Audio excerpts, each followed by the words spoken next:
the big bank CEOs, they all seem to be panicking, like blood draining from their faces and like really showing kind of some kind of nausea on the air. But they were clawing for bailouts because they knew that would save them, and it did for a while, for a time. I think this time it's going to be like 2008, except bailouts are just going to make things worse.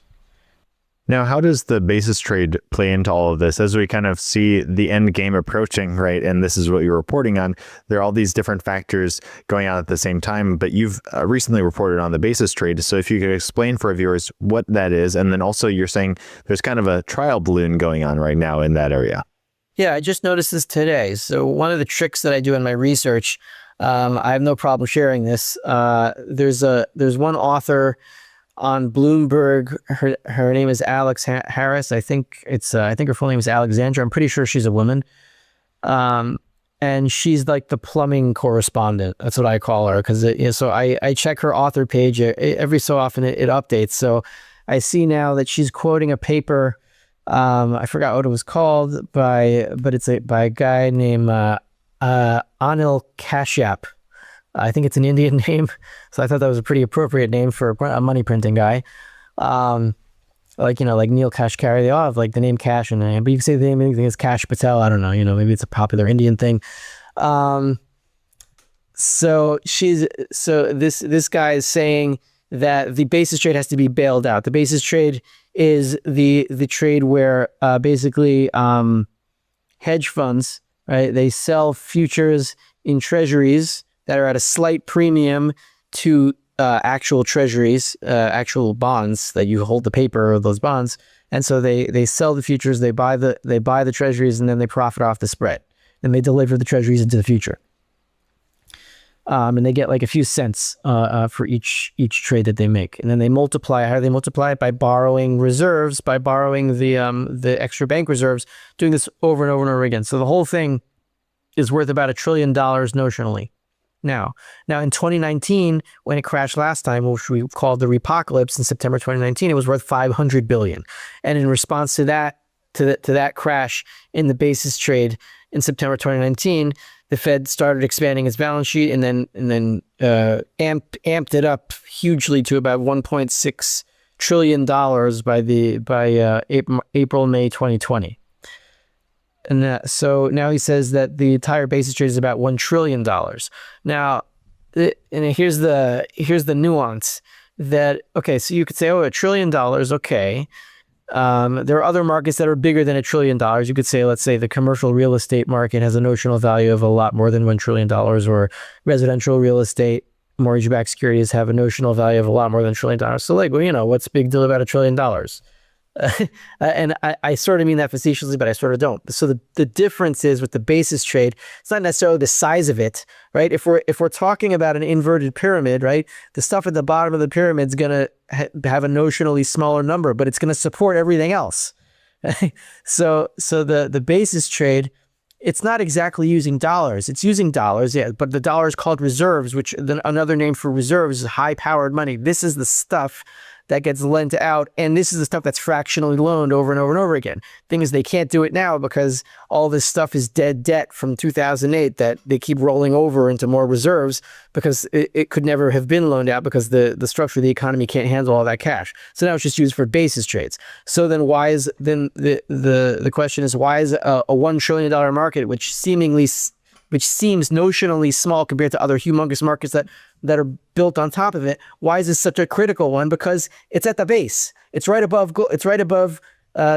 cash dollars. You have gold, you have cash dollars, and you have the repo market. And then from there that's the high power money that supports everything on top of it. So if this $1 trillion goes, everything on top of it falls, which is why everything was falling during the Repocalypse, which is why everything's going to fall now, which is why you have trial balloons from Bloomberg and this guy called Kashyap, who's saying we need to bail this thing out. And if they bail it out, last time was $1.6 trillion to bail out a $500 billion market. So I guess multiply it by 2, you got $3.2 trillion, whatever that leads to. It's going to be a lot of money, and they're going to have to bail it out. And it's going to be fun for some people when it happens, and it's going to be miserable for others. So it seems like this, again, is just another reason for the Fed to print, right? So it's just kind of a step closer to that end game of, devaluation of the US dollar. Yeah,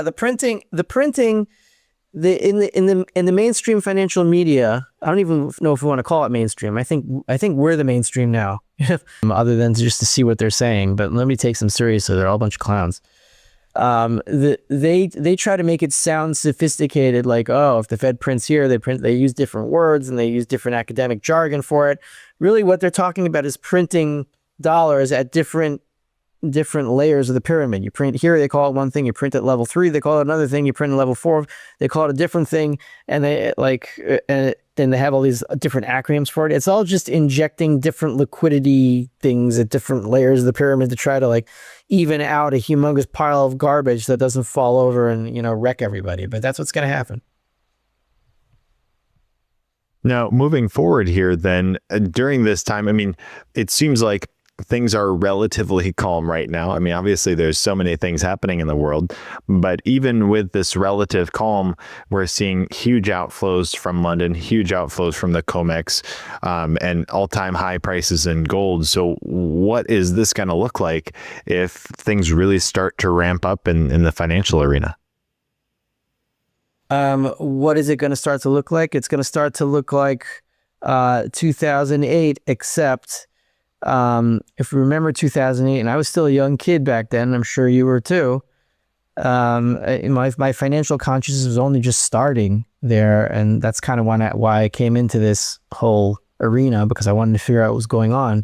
But I do recall that in 2008, the financial, call them bigwigs, fat cats, whatever, whoever's in charge of the financial system, the guys you see on CNBC, the people, you know, on the Fed, the people, the big bank CEOs, they all seem to be panicking, like you know, blood draining from their faces and like really showing kind of some kind of nausea on the air. But you know, they were clawing for bailouts because they knew that would save them, and it did for a while, for a time. I think this time it's going to be like 2008, except bailouts are just going to make things worse. When we see another huge crash like 2008 in the guts of the financial system, and the Fed says, "Oh, don't worry, we're going to print $10 trillion." This time, the people at the top are not going to breathe a sigh of relief. They're going to panic even more, and then gold and silver are going to go up and up and up and up, and then they're going to realize that there's nothing that they can do except buy gold and silver and save themselves, because even if the big huge conglomerates, the huge banking system buddies, the huge corporations, even if they buy gold and silver, they're not going to save their huge international, multinational corporate structure entity thing, because that relies on everybody else having money too, right? They can save themselves maybe and, like, you know, move to an island or something, or save some pieces of capital, but it's not, no matter how much gold and silver they stack, they're not going to be able to save their business model, because everyone is going to be going for the same thing. That's a really interesting point, and it points out how interconnected the system is. And it is concerning then when we see cracks developing here and there, that just one little thing seems to have the potential to take down the entire system. Yeah, I mean, look, that's how it is with everything, not just the financial system. When a system clearly isn't working, and I saw this myself in real life.